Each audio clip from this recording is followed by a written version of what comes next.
Hello,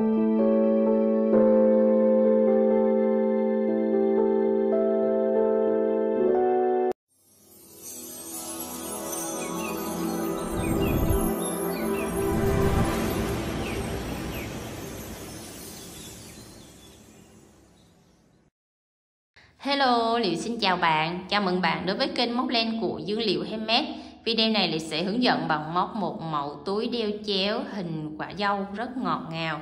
Mặt trước cũng như mặt sau mình đều trang trí combo dâu. Và cái sợi dây đeo cho túi đeo chéo này mình cũng trang trí cái bảng dày để đeo được nhiều đồ mà nó không có bị giãn bằng sợi len á. Thì để móc được chiếc túi dâu ngọt ngào này, các bạn sẽ chọn cho mình cái tông màu nền của chiếc túi á, chọn tông nhạt thôi các bạn nha. Và tông của cái trái dâu á, thì mình chọn tông màu hồng, nó tương ứng với cái phần túi, hoặc là có thể tông màu đỏ. Nếu các bạn móc cái túi xách này màu trắng thì các bạn nên chọn cái tông trái dâu màu đỏ. Và một ít màu xanh thì chọn xanh nhạt nhạt thôi các bạn, để mình làm cuốn dâu. Ít màu trắng để mình thêu cái hạt dâu nha. Rồi kim móc các bạn sẽ chuẩn bị cho mình tương ứng với dòng len miêu bò này. Thì kim móc mình hướng dẫn đó là kim 2 đầu cán nhựa đầu 4/0, tương ứng với kim 2.5 hoặc là 3mm. Các bạn dùng qua len miêu cô tông đều được nha. Miêu cô tông thì cũng chuẩn bị kim cỡ 2.5 hoặc là 3mm, nó sẽ ra kích cỡ size túi như mình hướng dẫn. Và chuẩn bị thêm cho mình một chiếc kéo cắt len, một chiếc kim khâu len. Kim khâu len là chắc chắn các bạn phải chuẩn bị nhé, để mình khâu ráp túi. Và một chiếc ghim đánh dấu để mình đánh dấu hai phần mép túi này, mình khâu ráp cho nó dễ, nó hoàn thiện hơn đó. Thì toàn bộ những nguyên liệu dụng cụ len, kim móc, kim đan mình đều có bán ở shop, và mình để cái link ở dưới bài mô tả. Các bạn kích vào cái link dưới bài mô tả của Shopee và Lazada để chọn mua những mã màu len mình học móc cái mẫu túi dâu cưng cưng này nhé. Rồi chúng ta cùng vào phần bài học thôi nào. Các bạn lấy sợi len màu hồng, chúng ta móc trái dâu trước nha. Đầu tiên là tạo cho mình một vòng tròn ma thuật, móc lên 2 mũi móc xích, 1, 2, mình móc vào trong vòng tròn này 12 mũi kép,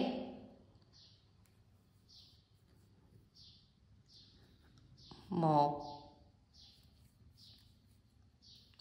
2, 3, 4, 5, 6. Xong 12 mũi kép, chúng ta siết cái sợi len ngắn này chặt lại nha. Rồi móc một mũi dời vào trong móc đầu tiên của mũi kép này,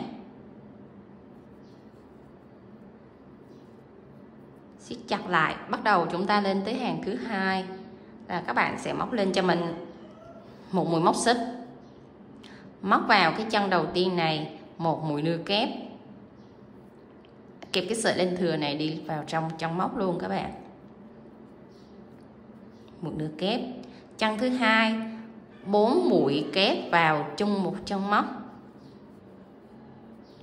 một mũi kép, 2 mũi kép, 3 kép, 4 kép. Xong rồi bắt đầu tới chân kế tiếp, chúng ta móc một mũi nửa kép, và tại cái chân đó luôn các bạn sẽ móc cho mình một mũi đơn. Đó là mình đã móc xong 3 chân móc. Bắt đầu tới chân thứ tư, các bạn móc cho mình một mũi đơn. Chân thứ 5 2 mũi đơn vào chung một chân móc, là cái hiệu chữ V đó các bạn. Rồi chân thứ 6 các bạn móc cho mình tiếp theo là một mũi nửa kép. Và tại đây là chúng ta đã được một nửa của trái dâu rồi nè. Các bạn gióng thẳng lên là một nửa của trái dâu. Thì cái mép bên này các bạn sẽ móc đối xứng như mép bên này, là móc từ cái đỉnh này trở xuống đây. Thì các bạn móc từ đây qua, là bắt đầu từ mũi nửa kép này là các bạn sẽ móc tiếp theo qua đây cho mình là một mũi nửa kép. Rồi đối xứng với bên này là 2 mũi kép, 2 mũi đơn vào chung một chân móc, thì bên này các bạn cũng móc 2 đơn vào chung một chân móc. Chân tiếp theo là 1 mũi đơn. Rồi đến chân tiếp theo là 1 mũi đơn và 1 mũi nửa kép vào chung một chân móc. Còn 2 chân còn lại thì chân kế tiếp là chân 4 mũi kép vào chung một chân móc. Cứ cái mũi nào mà chung một chân móc thì mình sẽ ký hiệu là bỏ vào trong dấu ngoặc kép. Các bạn nhìn công thức trên màn hình á, các bạn thấy cái ký hiệu nào bỏ trong dấu ngoặc kép là các bạn biết là móc chung một chân móc nha. Và chân cuối cùng này là chân nửa kép. Xong rồi chúng ta kết thúc hàng bằng một mũi dời vào chân móc của cái đỉnh đầu tiên của mũi nửa kép đây này các bạn. Đó, cái chân mà chúng ta lên một mũi xích là chúng ta không vào nha, các vào cái mũi thứ hai đó các bạn. Bắt đầu lên tới hàng thứ ba, các bạn móc lên cho mình một mũi móc xích, móc vào chân đầu tiên một mũi đơn, chân thứ hai một mũi đơn, và cái cụm mà 4 mũi kép vào chung một chân móc ở hàng dưới này thì các bạn sẽ tăng mũi ở cái cụm này cho mình là 2 mũi đơn vào chung một chân móc nha. 2 mũi đơn vào chung một chân móc lặp lại 3 lần cho 3 chân móc kế tiếp nhau. 1 chân, 2 chân, 3 chân. Rồi liên tiếp 3 chân móc xong rồi, các bạn sẽ móc liên tiếp 5 chân móc cho đến cái đoạn chính giữa, cái đoạn mà mũi nửa kép đó. Các bạn móc tiếp theo cho mình đó là mỗi chân móc 1 mũi đơn nha. 1 2 3 4 5. 5 mũi đơn liên tiếp nhau. Rồi tới cái đoạn chính giữa trái dâu này, các bạn sẽ móc vào đây 1 mũi đơn và 1 mũi nửa kép vào chung một chân móc luôn. Mình ký hiệu mở ngoặc đóng ngoặc là chung một chân móc nha. Xong rồi các bạn móc cho mình 1 mũi xích nè. Các bạn sẽ để ý 1 mũi xích này lát nữa mình sẽ móc ở hàng tiếp theo đó nha. Bắt đầu hạ xuống mép bên này, hạ xuống tương tự như mép bên này. Mũi nửa xích là mũi để mà mình đánh dấu chính giữa trái dâu đó các bạn. Đó, chúng ta móc tương tự lại nha. 1 mũi nửa kép, 1 mũi đơn vào chung một chân móc. Rồi tiếp theo là 5 mũi đơn liên tiếp, 5 mũi đơn liên tiếp cho 5 chân móc nha. 1 2 3 4 5. Rồi đến cụm là 3 chân, mỗi chân là 2 mũi đơn liên tục nhau. 1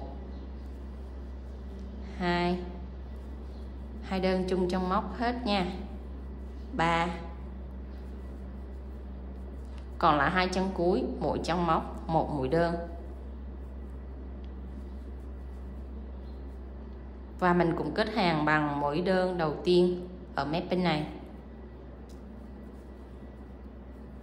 Siết chặt lại, các bạn cắt lên cho mình. Thế là mình đã móc xong trái dâu nha. Trừ một đoạn dài để tí nữa mình sẽ dùng kim khâu len để mình giấu cái đoạn chỉ thừa này. Siết cái sợi len nó xuống phía dưới cái phần bên sau của trái dâu nha. Rồi chúng ta sẽ móc tới phần viền. Mình sẽ nói sơ qua ở phần viền nè. Ở phần viền này các bạn sẽ móc bằng 1 mép ngoài chừa lại 1 mép trong nha. Đó, và cái viền của hàng đầu tiên này nó hơi phức tạp ở từng chân móc, từng mũi móc, cho nên các bạn theo dõi chi tiết. Ở trên màn hình mình sẽ để công thức chi tiết cho các bạn theo dõi nha. Ở hàng thứ nhất á, thì nó hơi thay đổi công thức liên tục, còn hàng thứ hai thì nó dễ, và hàng thứ ba thì nó dễ rồi. Rồi thì các bạn sẽ theo dõi ở hàng thứ nhất cho mình từng chi tiết nha. Bắt đầu các bạn sẽ tạo cho mình một nút thắt trước cho cái sợi len viền.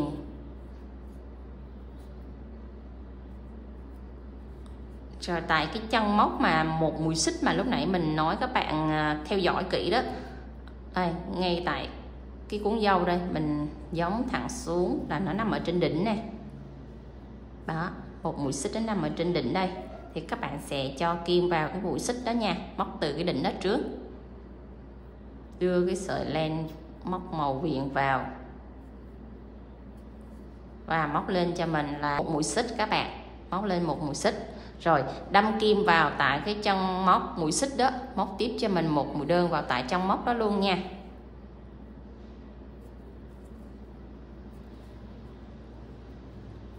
Xong rồi chúng ta sẽ cắt hai chân móc toàn bộ ở cái mép viền này. Các bạn sẽ móc cái viền bên ngoài nè 1 mét thôi, chừa cái mép viền bên trong lại, và đều cắt hai chân móc hết các bạn nha. Cứ mỗi cụm móc là cắt hai chân móc đều nhau như vậy hết. Rồi bắt đầu chúng ta sẽ móc lên 2 mũi móc xích nè, mỗi cụm đều cắt 2 xích và đều cắt hai chân móc hết nha. Ngoắt sợi len chúng ta bỏ một chân móc này, hai chân móc này, đâm kim vào chân thứ ba và đâm tại một mép len này.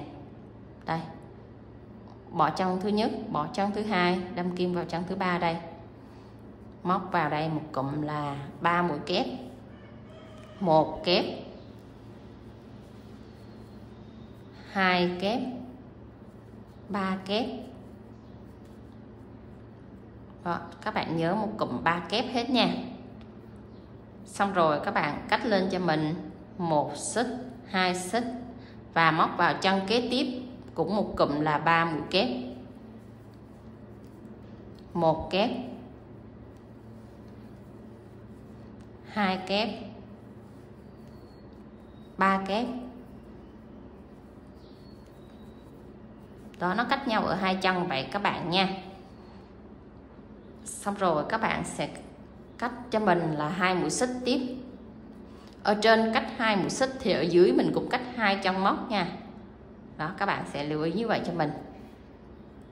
Bắt đầu móc tiếp vào đây cho mình là 2 mũi đơn liên tiếp ở hai chân móc.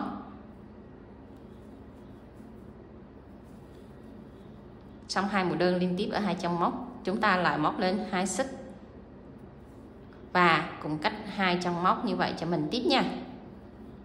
2 chân móc, chúng ta lại móc vào đây một mũi đơn, móc tiếp một cụm. Đây là một cái góc mình chia cái cạnh ô vuông rồi. Đó, bắt đầu mình chia tới cạnh ô vuông thứ hai này. Tại chân móc đó các bạn móc tiếp cho mình là một mũi đơn và cũng trong móc đó móc tiếp một mũi nửa kép. Rồi chúng ta cắt 1 xích, 2 xích, móc vào chân kế tiếp này cho mình một mũi kép. Và tại cái cụm đó các bạn móc tiếp là 2 mũi nửa kép vào chung một chân móc, một mũi nửa kép, 2 mũi nửa kép. Đó là mình đã xong cái cạnh ô vuông thứ hai. Đây thứ nhất, đây thứ hai. Đó, các bạn biết tại sao là cái chân bên này là mình móc mũi đơn mà chân bên này là mình móc mũi nửa kép? Đó, là để cho nó tăng cái phần này lên. Tại cái phần này là cái phần ở trên đỉnh của trái dâu đó, còn phần này phần bên mép, cho nên là mình thay đổi công thức liên tục là như vậy. Bắt đầu các bạn móc lên cho mình 1 xích, 2 xích, cắt 2 chân móc. Các bạn sẽ móc tiếp vào chân thứ ba này một mũi đơn. Và tại đây các bạn sẽ để ý nè, tại đây là cái phần kết hàng của cái trái dâu, ở hàng dưới thì nó sẽ có hiện ra 2 chân móc này, thì các bạn sẽ để ý nè, cái mép đây, cái mép của cái chân này là cái mép kết hàng, là các bạn sẽ không đâm vào đây nha. Các bạn sẽ đâm vào cái chân kế này nè, Nếu các bạn đâm lộn trong móc là nó sẽ bị dư trong móc nha. Đó, khi mình quay ra thì mình thấy cái mép nó hiện ở mép bên ngoài thôi, còn cái mép bên trong này thì nó sẽ không có hiện, cho nên là các bạn sẽ móc tiếp vào cái chân mà không phải cái mũi kết hàng đó nha. Đó, đâm tiếp vào đây là một mũi đơn. Đó, móc liên tiếp nhau. Đó, còn ở trước đây nó sẽ hiện cái phần này ra, thì là cái chân này là không phải, các bạn để ý nha. Đó, 2 chân móc liên tiếp nhau. Xong rồi móc lên cho mình 2 mũi móc xích, cũng cách 2 chân móc các bạn móc tiếp một cụm y chang như phía bên này. Đây là đang ở giữa đó nè, các bạn sẽ một cụm y như vậy, các bạn sẽ móc tiếp qua bên này. Đó, các bạn thuộc công thức bên góc này thì qua bên góc này rất là dễ. Cách 2 chân móc các bạn lại móc tiếp một cụm là mũi nửa kép, mũi nửa kép và mũi kép. Đó, 3 mũi vào chung một chân móc như vậy, cách ra 2 xích. Tiếp vào chân móc tiếp theo các bạn móc vào đây mũi nửa kép và 2 mũi còn lại vào chung một chân móc là 2 mũi đơn, 1 đơn, 2 đơn. Xong rồi các bạn lại cách lên 2 xích. Cách 2 chân móc chúng ta móc một cụm là 2 mũi đơn liên tiếp nhau, 1 đơn, 2 đơn. Xong rồi chúng ta lại cách 2 xích, rồi móc một cụm y chang như cụm bên này. Đó, là các bạn móc cách 2 chân móc nha. Móc tiếp vào đây một cụm là 3 mũi đơn vào chung một chân móc.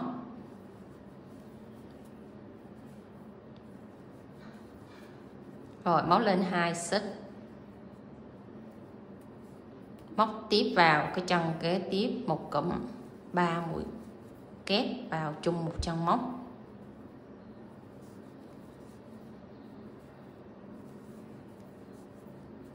Xong rồi các bạn cũng cách lên 2 xích và đâm kim vào cái chân móc đầu tiên của mũi đơn này để mình kết hàng.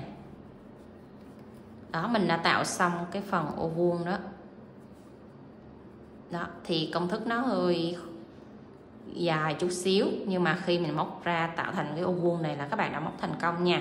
Thì mình nói quy luật của cái phần móc hàng đầu tiên này nó rất đơn giản chứ không có khó. Tức là mỗi chân móc các bạn đều cách cho mình là 2 xích, và mỗi cụm móc các bạn đều cách cho mình là 2 chân móc. Đó là quy luật cách 2 là như vậy. Và mình sẽ tạo cứ một cụm góc vuông như này, mỗi cụm góc vuông là 2 chân móc, 2 cụm giống nhau, 2 cụm giống nhau. Đó, và mỗi cụm ô vuông này thì mình đều cách 2 chân đơn này, 2 chân đơn đó. 4 góc đối xứng với nhau, 4 góc đối xứng với nhau như vậy. Đó, nó không có quá khó. Khi các bạn hiểu quy luật thì các bạn móc cái phần ô vuông này rất đơn giản nha. Bắt đầu chúng ta lên tới hàng thứ hai. Thì để móc tiếp theo thì các bạn sẽ dời cái chân móc nó qua cái lỗ này nè. Đó, thì các bạn sẽ móc cho mình một mũi dời qua cái lỗ này để các bạn móc tiếp lên hàng thứ hai nha. Đó, hàng thứ hai thì các bạn cứ móc cứ mỗi cái lỗ này là các bạn móc vào một cụm đó là được. Lên cho mình 1 xích, 2 xích, móc vào tại cái lỗ này 2 mũi kép vào chung một lỗ luôn. Rồi chúng ta cách 1 xích, ở đây cách 1 xích thôi nha. Rồi bắt đầu qua tới cái phần lỗ ô vuông này, các bạn móc vào đây 1, 2,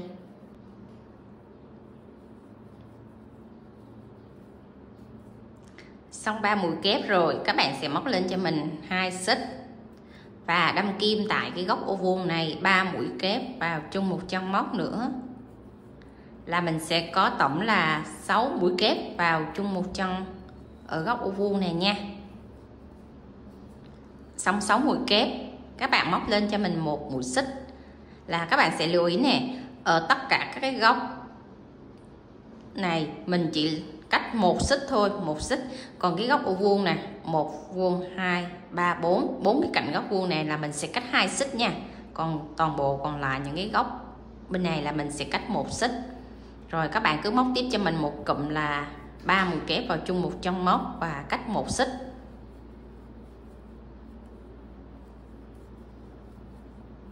Xong rồi chúng ta cách 1 xích nè. Đó, tại cái lỗ này các bạn cũng móc một cụm là 3 mũi kép và cách cho mình 1 xích tiếp nha.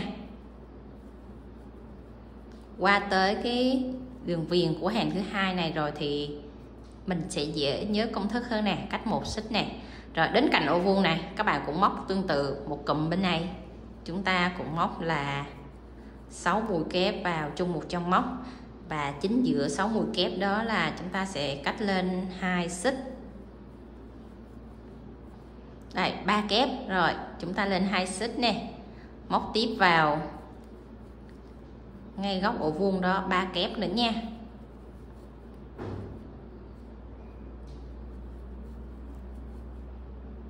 Xong rồi các bạn cách 1 xích. Rồi cứ các cái lỗ này là các bạn cũng móc cứ một cụm là 3 kép như vậy cho mình nha, và cách 1 xích. Còn cái góc ô vuông này và góc ô vuông này là các bạn sẽ móc một cụm 6 kép cách 2 xích cho mình nha. Rồi các bạn móc tương tự như vậy cho đến cụm cuối này cho mình nha. Mình móc đến cạnh ô vuông cuối này các bạn. Rồi còn lại một cái lỗ này thì các bạn cũng móc vào đây là một cụm 3 mũi kép nha. Ở hàng thứ hai thì công thức móc rất là dễ chứ không có khó. Đó, nó ra được cạnh ô vuông rồi đó các bạn. Rồi tại đây các bạn móc lên một mũi xích nè. Rồi đâm kim vào tại 1 xích, 2 xích, đâm kim vào tại cái chân thứ ba này là đỉnh đầu của cái mũi kép này nha. Đó, các bạn móc qua một mũi dời là mình đã xong hàng thứ hai. Các bạn thấy ô vuông mình đã đều rồi nha. Bắt đầu chúng ta lên hàng viền, hàng thứ ba, móc lên mình một mũi xích, móc vào chân đầu tiên này một mũi đơn. Đó, chân thứ hai một mũi đơn. Và tại cái chân thứ ba này các bạn đừng móc xuống cái lỗ này nữa, mà các bạn móc tại cái chân móc này nha. Chân móc này nó có 3 sợi len thì các bạn móc vào đây 2 sợi len, còn một cái sợi ở dưới này là mình sẽ chừa lại nè. Đó, móc vô 2 sợi len. Rồi tiếp tục qua chân kế tiếp, cứ mỗi chân móc các bạn móc cho mình một mũi đơn nha. Đó, móc đều là mỗi chân móc cho mình một mũi đơn. Rồi tại cái góc ô vuông này các bạn móc vào đây cho mình là 1 đơn, 2 đơn, 3 đơn, 4 đơn. Đó, tại cái cạnh ô vuông này các bạn móc cho mình 4 mũi đơn vào chung một chân móc nha. Rồi đến cái phần chân đầu tiên của mũi đơn bên mũi kép bên này nè, các bạn đừng có bỏ sót nha. Đó, tại cái chân này móc tiếp cho mình 1 đơn,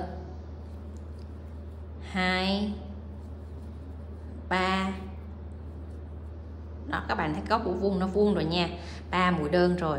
Tới cái chân này các bạn đừng có móc xuống cái lỗ này là sai nha. Các bạn sẽ móc vào cái chân móc này thôi nè. 4, 5, 6, 7. Đó, các bạn cũng móc như vậy nha, móc vào cái chân móc này thôi. 8, móc tại cái chân móc đó ha. 9, 10, 11. Đây cũng vậy ha. 12, 13, 14, 15. Rồi, một cạnh ổ vuông của chúng ta sẽ có 15 mũi đơn nha.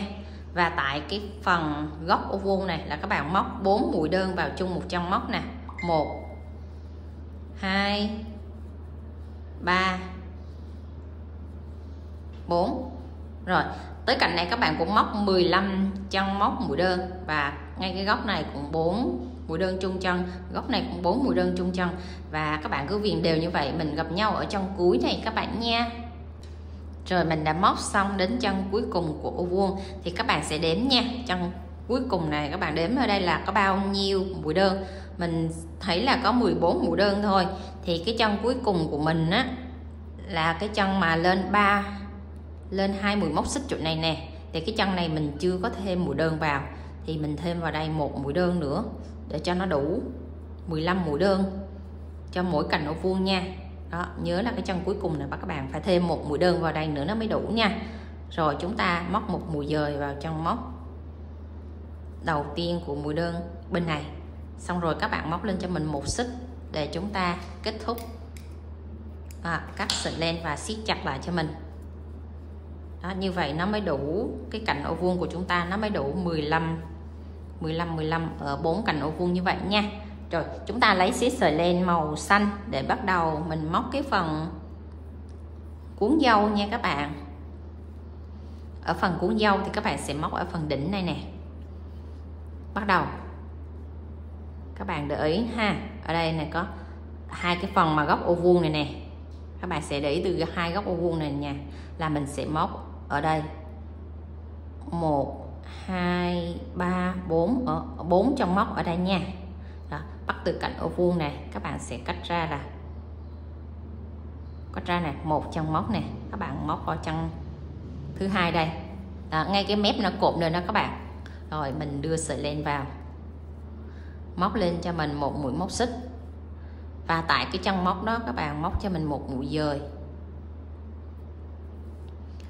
qua chân móc thứ hai, móc tiếp cho mình 1 mũi dời. Để cái sợi len xanh này lát nữa mình sẽ giấu lên sau nha. Qua cái chân móc thứ ba móc tiếp cho mình 1 mũi dời nữa. Các bạn dời qua 3 chân móc nha, rồi móc lên cho mình 1 2 3 4 mũi móc xích. Xong 4 mũi móc xích mình sẽ cua lại móc 1 mũi dời, 2 mũi dời, 3 mũi dời. Bỏ chân móc đầu tiên các bạn móc qua 3 mũi dời nha. Rồi cái chân mà chúng ta lên xích đó, tại cái chân đó các bạn dời qua 1 mũi nữa là 4 mũi dời liên tiếp nhau. Xong 4 mũi dời liên tiếp các bạn sẽ dời qua cho mình 1 chân móc, 2 chân móc, dời qua 2 chân móc nữa các bạn nha. Đây các bạn tính nè, ở đây dời qua 2 chân móc, rồi chân chính giữa mình sẽ lên mũi xích. Đây dời qua 2 chân móc tiếp theo, rồi chúng ta sẽ lên nè 1 2 3 4 5 mũi móc xích. Mình sẽ xoay cái phần ô vuông lại. Bắt đầu mình sẽ móc ở phần ngược này nha, xoay ô vuông lại. Thì tại cái mép len đầu tiên này đây các bạn sẽ móc cho mình 1 mũi dời. Xong cái cuốn đầu tiên này, cuốn dâu đầu tiên, rồi các bạn móc lên cho mình 5 xích tiếp, 4 5. Mình dời qua chân móc thứ hai, chân móc lên xích đó mình không tính nha, mình dời qua chân móc thứ hai này, móc lên cho mình 1 mũi dời là ta được cái cuốn dâu thứ hai. Bắt đầu lên 5 xích tiếp, 1 2 3 4 5. Đó, cứ tại cái chân móc đó mình không có dời vào chân móc đó mà mình đi qua chân móc kế tiếp, rồi chúng ta dời qua chân móc kế tiếp nha. Thì chân móc kế tiếp đó là ngay tại cái cuốn dâu này, dời qua là 3 cuốn dâu. Rồi chúng ta sẽ móc tiếp theo nè, 1 2 3 4 5. Rồi tại cái cuốn dâu này các bạn sẽ hạ xuống cho mình tiếp theo. Đó, chân tiếp theo này nha, cứ luôn luôn là các bạn sẽ hạ xuống ở chân tiếp theo là mình xong cuốn dâu thứ tư.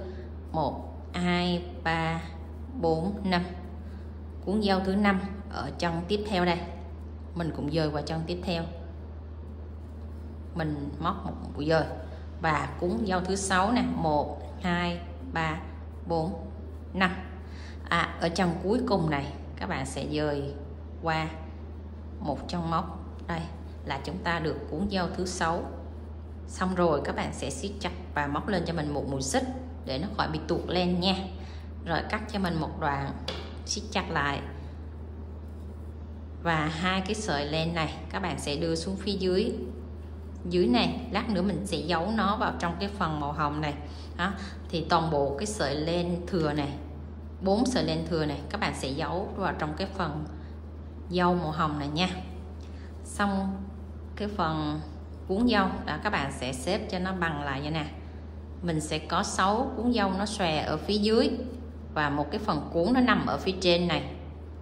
Là chúng ta đã xong cái phần cuốn dâu nha.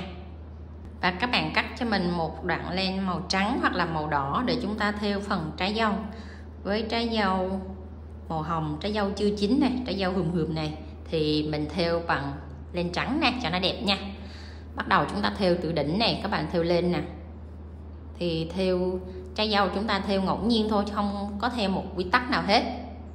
Đó, các bạn cứ thêu chỗ này một ít, chạy qua chỗ kia một ít, nó lan cái trái nó nằm xen kẽ nhau như vậy ha. Đó, trái dâu thì mình phải thêu hạt này nó mới đẹp. Đó, các bạn cứ chia đều ra vậy, thêu cho mình khoảng tầm 8 đến 10 hạt là nó sẽ đẹp nha. Đó, sau khi thêu xong thì nó sẽ như vậy. Và các bạn sẽ giấu cái sợi len, toàn bộ giấu hết cái sợi len nó vào trong trái dâu ở phía sau này nha các bạn. Thì một chiếc túi thì các bạn sẽ chuẩn bị cho mình là tổng là 4 miếng ô vuông như thế này nha. Đó, thì mình hướng dẫn cho các bạn một miếng ô vuông rồi thì các bạn sẽ móc tiếp theo 3 miếng ô vuông còn lại, tương tự công thức như vậy.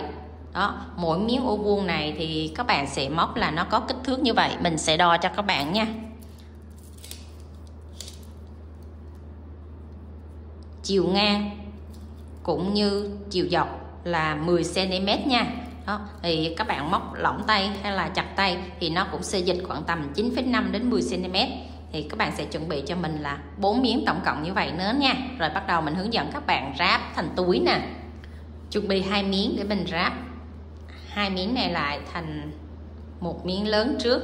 Đầu tiên là tạo cho mình một nút thắt và đưa 2 miếng này ở mặt thuận này ra phía bên ngoài nha. Bắt đầu các bạn sẽ cho kim vào ngay tại cái đỉnh mà ô vuông á, cái đỉnh mà 4 mũi đơn vào chung một trong móc đó, các bạn sẽ cho nó vào ở cái đoạn chính giữa.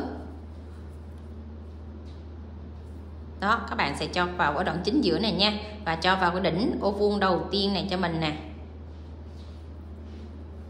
ngay tại mũi đơn đầu tiên đó. Đó, và đưa cái sợi len mình vừa thắt vào. Xong rồi các bạn sẽ móc một mũi dời cho mình ở một mép len bên này, chúng ta móc 1 mép nè. Qua cái miếng bên này chúng ta cũng móc 1 mép thôi, 1 mép thôi các bạn nha, chừa lại mép. Rồi kéo lên qua móc một mũi dời. Đó, toàn bộ các bạn đều cho 1 mép len hết như vậy cho mình nha. Ở đây cũng 1 mép nè, 1 mép len là thôi. Đó, toàn bộ là các bạn cứ móc mũi dời cho mình, mũi trong móc là 1 mép len. Rồi móc dời đến chân cuối cho mình như vậy nha. Đó, thì đối với miếng ô vuông bên kia các bạn cũng làm tương tự như vậy cho mình. Đó là ráp 2 miếng ô vuông lại với nhau theo công thức như vậy đó các bạn nhé. Rồi ráp đến chân cuối cùng này mình sẽ gặp nhau ở chân cuối các bạn ha. Rồi mình đã ráp đến chân gần cuối, còn lại một chân cuối. Một chân cuối này thì các bạn không cần là vô 1 mép nữa, mà các bạn vô cho mình 2 mép luôn nha. 2 mép ở bên này và 2 mép bên này. Đó, mình vô 4 mép như vậy. Rồi kéo lên qua cho mình và móc lên cho mình một mũi móc xích nữa, siết chặt lại và mình sẽ cắt len. Đó, các bạn sẽ ráp tương tự 2 miếng kia cũng như vậy nữa nha. Khi ráp xong thì các bạn sẽ bỏ ra là nó sẽ phẳng và nó sẽ vuông như vậy. Đó. Rồi chúng ta sẽ đưa cái sợi len vào, mình móc thẳng lên cái phần ô vuông miệng túi cho mình nha. Đầu tiên tạo cho mình một nút thắt trước. Rồi tại đây các bạn sẽ móc ở cái phần đỉnh lên nè, cái phần chỗ cái cuốn nè, các bạn sẽ móc vào đây, cho kim vào cái phần giữa của thành ô vuông đó các bạn. Đó, chính giữa đó nha. Rồi đưa sợi len vào, móc lên cho mình 2 mũi móc xích, 1 xích, 2 xích, rồi đâm kim vào tại cái chân móc đó luôn, móc lên cho mình 1 mũi kép. Rồi chân tiếp theo các bạn móc tiếp 1 mũi kép nữa, và mỗi chân các bạn sẽ móc cho mình là 1 mũi kép liên tục nha. Đó, cứ mỗi chân một mũi kép mình sẽ móc tiếp,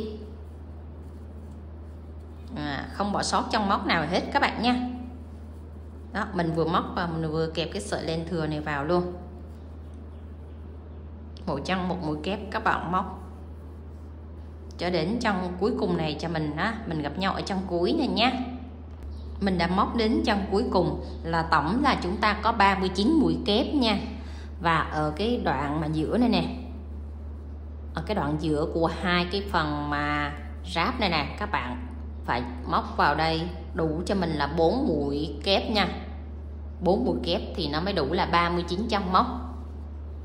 Đó, từ đây tính qua là 39 chân móc nha các bạn. 39 mũi kép.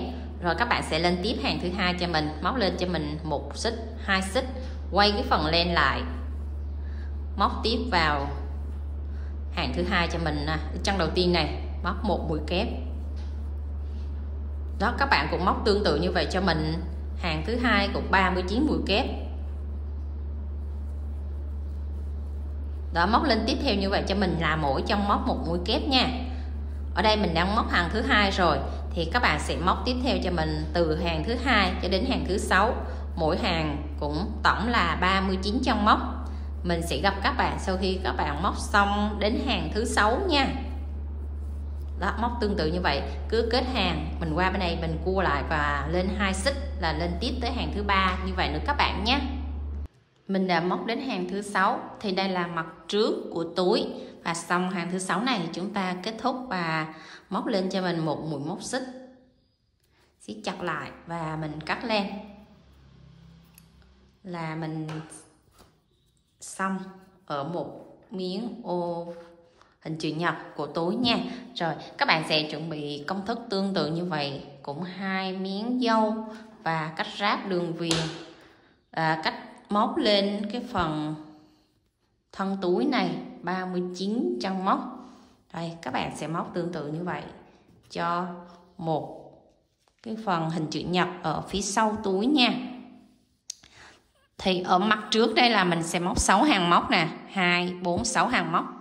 Ở mặt sau là các bạn sẽ móc nhiều hơn ở mặt trước cho mình, để khi mình gập chiếc túi lại nè, các bạn sẽ đưa miếng này vào gập chiếc túi lại thì nó sẽ gấp đôi như thế này.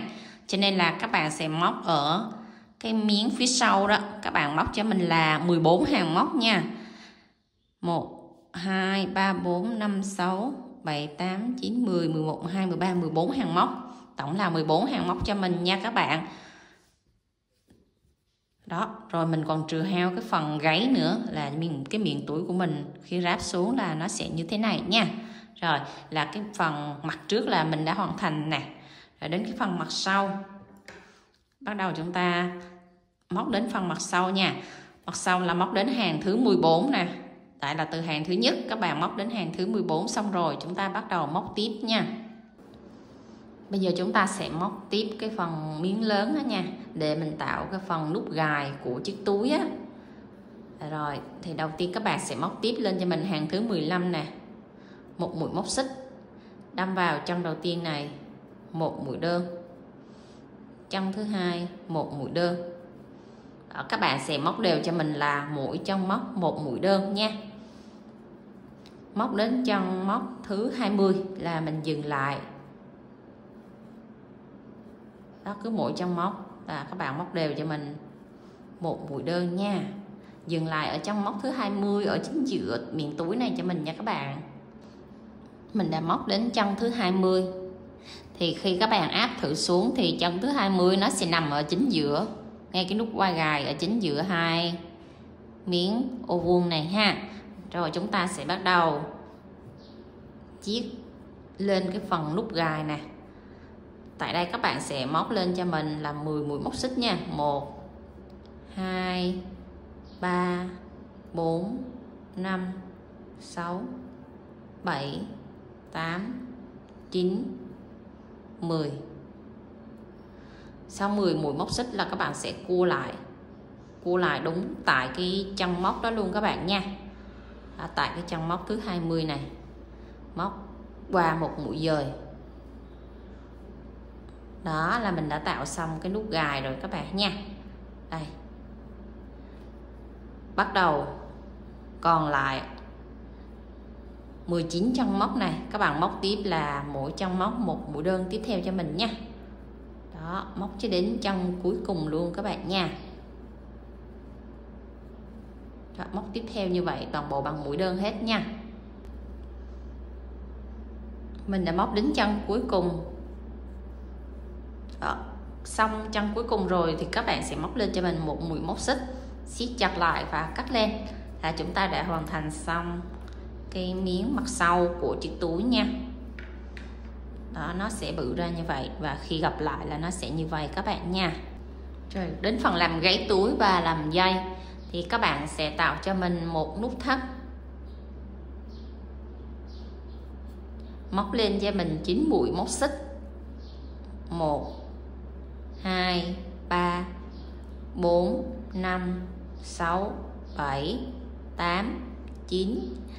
Xong 9 mũi móc xích rồi chúng ta sẽ ngoắt sợi lên và bỏ qua 2 chân móc nha, một chân 2 chân, đâm kim vào chân thứ ba này, móc một mũi nửa kép và liên tiếp mỗi chân móc các bạn sẽ thực hiện một mũi nửa kép tiếp theo cho mình. Mỗi chân móc là một mũi nửa kép nha. Đó, cái mũi nửa kép này là các bạn phải móc chặt tay á, để cho cái sợi dây của mình nó đeo nó không có bị giãn.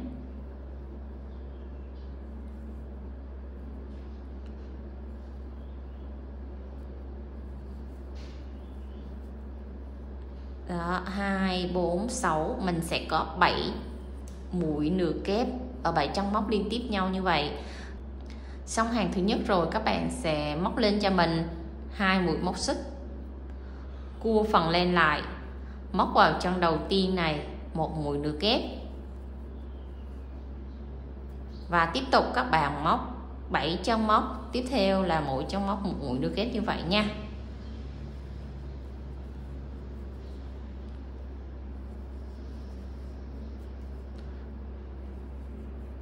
Và từ hàng thứ hai này trở đi là các bạn cứ móc liên tục cho mình là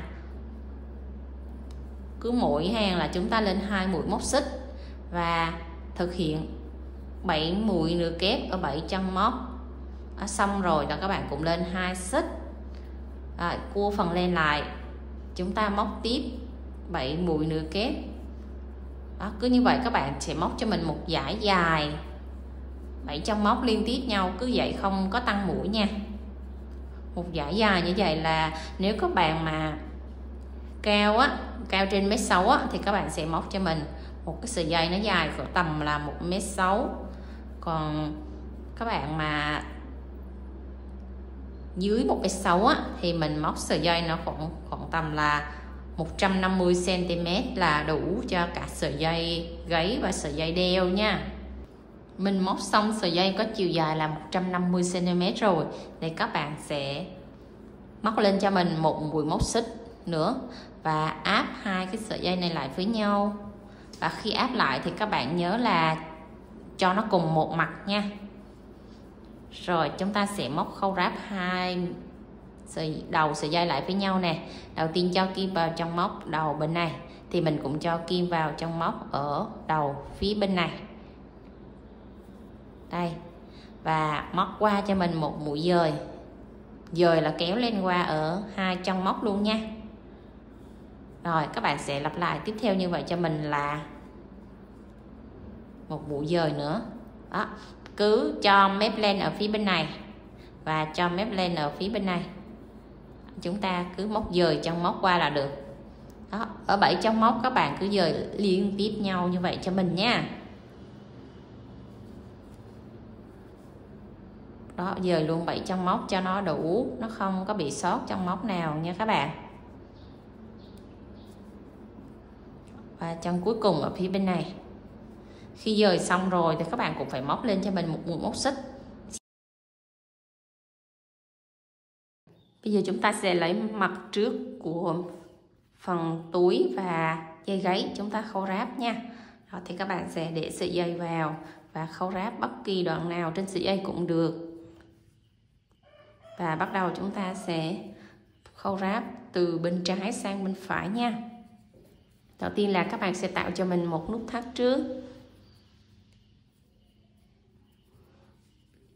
Rồi tại cái chân móc đỉnh đầu tiên của cái phần mép túi này nè, các bạn sẽ cho một sợi len vào đây và một sợi len bất kỳ ở trên thân túi, nhưng mà phải là cái chân gốc của cái chân móc rồi các bạn nha. Rồi mình đưa sợi len qua, siết chặt lại, móc lên cho mình một mũi móc xích. Bắt đầu chúng ta sẽ móc ở chân đầu tiên đó các bạn, chân đầu tiên bên này và cũng là chân đầu tiên của cái phần túi luôn nha. Kéo lên qua, móc lên cho mình một mũi đơn. Tiếp tục đến chân thứ hai. Chân thứ hai cũng là trên một cái mũi kép đó thì nó sẽ có đầu của mũi kép và chính giữa thân của mũi kép. Thì các bạn sẽ đưa tiếp kim vào chính giữa thân của mũi kép này và chính giữa thân của mũi nửa kép bên phần gáy nè. Còn móc tiếp qua cho mình một mũi đơn. Tiếp tục ngay góc của chân mũi kép này là ngay góc của chân mũi kép nửa kép bên kia. Cứ móc lên cho mình một mũi đơn như vậy. Đó là mỗi mũi kép là chúng ta sẽ có 2 chân móc mũi đơn nha. Mình cứ áp hai cái miếng gáy và túi lại với nhau như vậy là khi mình đâm kim ở bên mũi trên bất kỳ thì ở phía dưới cái mũi bất kỳ nó sẽ nằm xuống phía dưới, thì mình chỉ đâm kim thẳng qua thôi là được. Không cần phải đúng trong móc, nhưng mà các bạn cứ đưa kim đâm bên này, đâm thẳng qua là được nha. Cái phần dây gáy này nó dễ ở cái chỗ là mình có thể đâm mũi kim bất kỳ ở vị trí nào cũng được, nhưng mà phần trên của mặt túi là các bạn phải móc đúng chân móc cho mình nha. Cứ một mũi kép là mình sẽ có 2 chân móc, còn cái chân ở dưới là các bạn cứ móc xuống bất kỳ thôi, nó sẽ rơi ở chân móc nào cũng được. Đó, cứ đâm thẳng xuống bất kỳ như vậy thôi các bạn. Đó, nó rất là dễ, không khó, các bạn cứ móc từng mũi đơn như vậy nha. Rồi đến cái phần giáp với cái phần móc mũi đơn ở phần thân túi này thì nó dễ rồi, nó có hiện ra chân móc. Đó, cứ một mũi kép là mình sẽ có 2 mũi đơn. Đó, các bạn thấy ha, một mũi kép thẳng ở cái phần thân túi này thì mình sẽ có 2 mũi đơn ở cái phần ráp túi và dây gáy này nha. Rồi bắt đầu qua tới cái phần mép viền đơn của cái ô vuông này thì dễ rồi các bạn. Các bạn cứ móc một chân bên này. Đó, nó hiện rõ mỗi hàng một chân rồi thì các bạn cứ đâm mũi chân bên này, đâm xuyên thẳng qua bên phần dây gáy. Đó, rất là đơn giản thôi các bạn nha. Khi các bạn móc xong một đoạn rồi thì các bạn sẽ thấy cái dây gáy của mình nó sẽ có hiện rõ ra cái đường mép như vậy nha. Rồi chúng ta sẽ khâu ráp từ đầu đến này qua đây xuống phần gáy và lên trên đỉnh cuối cùng bên này. Mình sẽ gặp các bạn sau khi các bạn khâu ráp xong đến phần cuối này nha. Mình đã khâu ráp đến chân cuối cùng và các bạn cũng kết lại bằng một mũi móc xích nha. Siết chặt lại.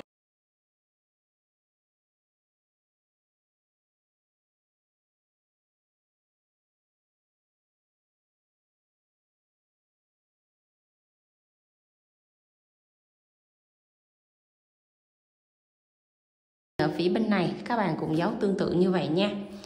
Và bắt đầu tới cái phần khâu ráp của cái mặt sau túi. Đó, thì các bạn sẽ ướm ra như vậy. Rồi chúng ta để cái phần mặt sau túi vào. Mặt sau túi là các bạn để cái phần ngược nó vào trong nha. Rồi tính từ hàng móc thứ 6 từ dưới tính lên nè. 1 2 3 4 5 6. Rồi các bạn sẽ cho kim vào hàng móc thứ 6 này. Đó là mình sẽ khâu đúng vị trí hàng móc thứ 6 này cho mình, cho nó khớp với cái phần quai túi nha.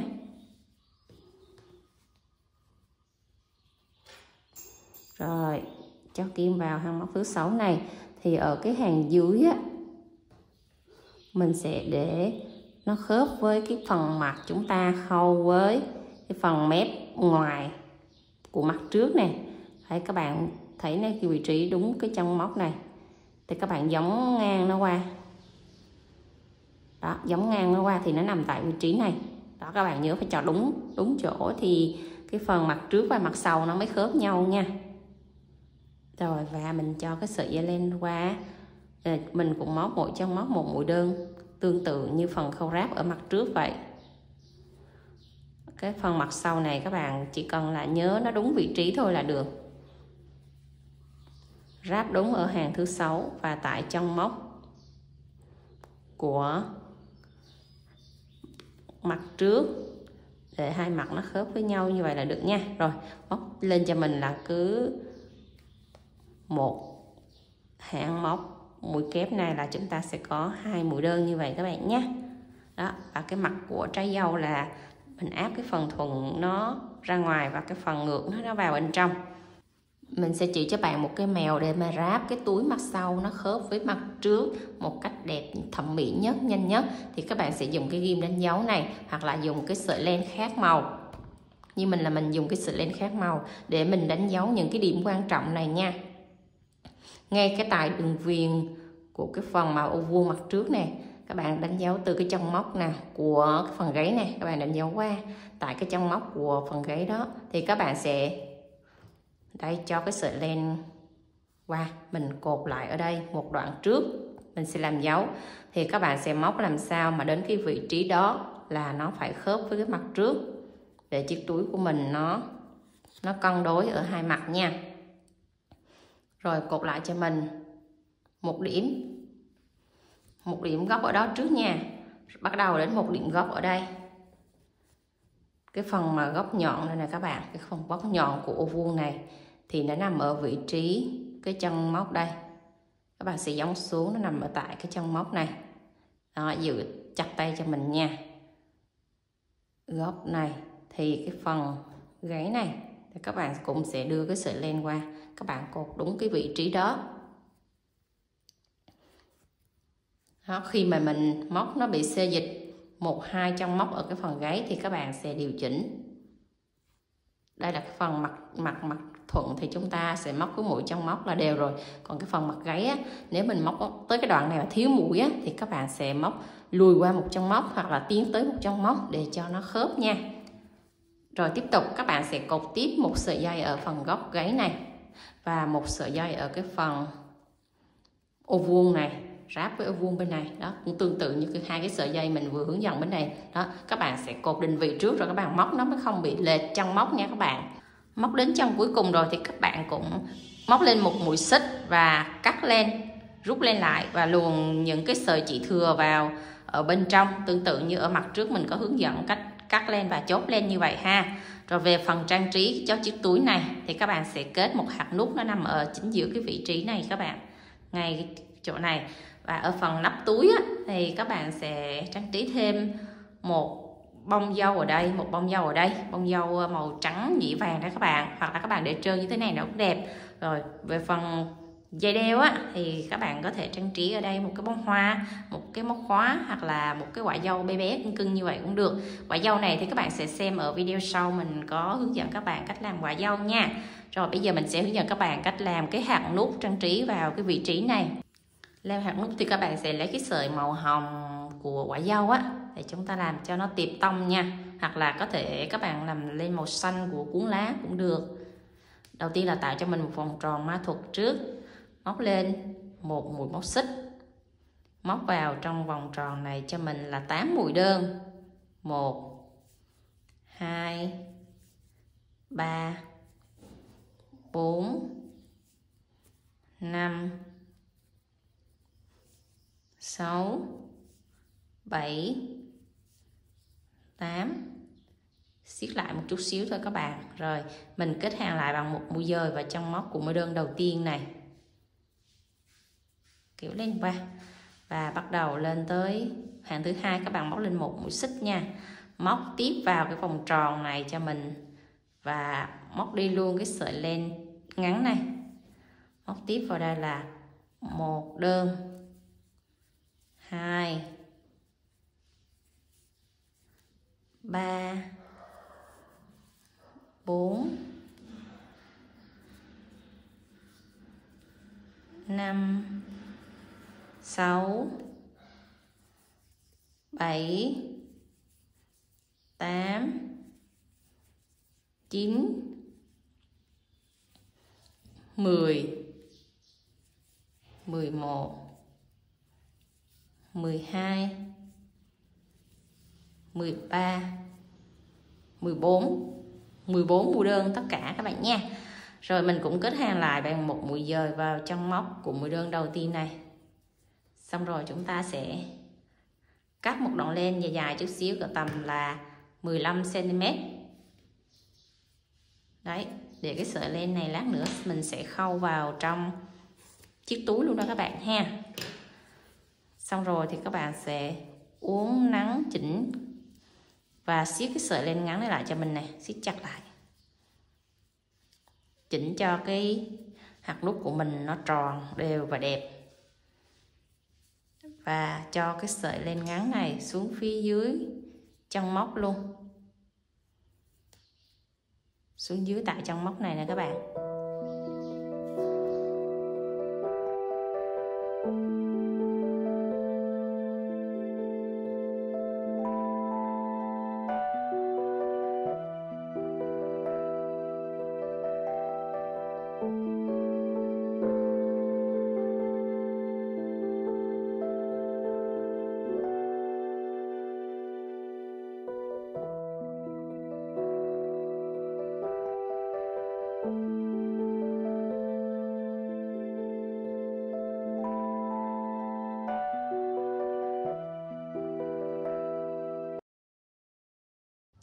Rồi khi hoàn thành xong chiếc túi rồi thì mình sẽ đo kích thước cho các bạn xem nè.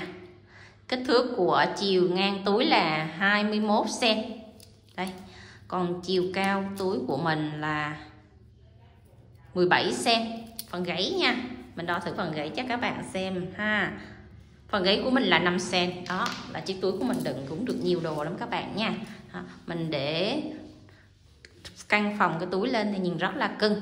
Đó. Nếu các bạn thấy video này hay, nhớ cho mình xin một like với nha, và để lại bình luận bên dưới nếu có cái đoạn nào các bạn thắc mắc, các bạn chưa hiểu rõ, các bạn cứ để lại bình luận, mình sẽ trả lời để hướng dẫn các bạn móc xong cái mẫu túi này nha.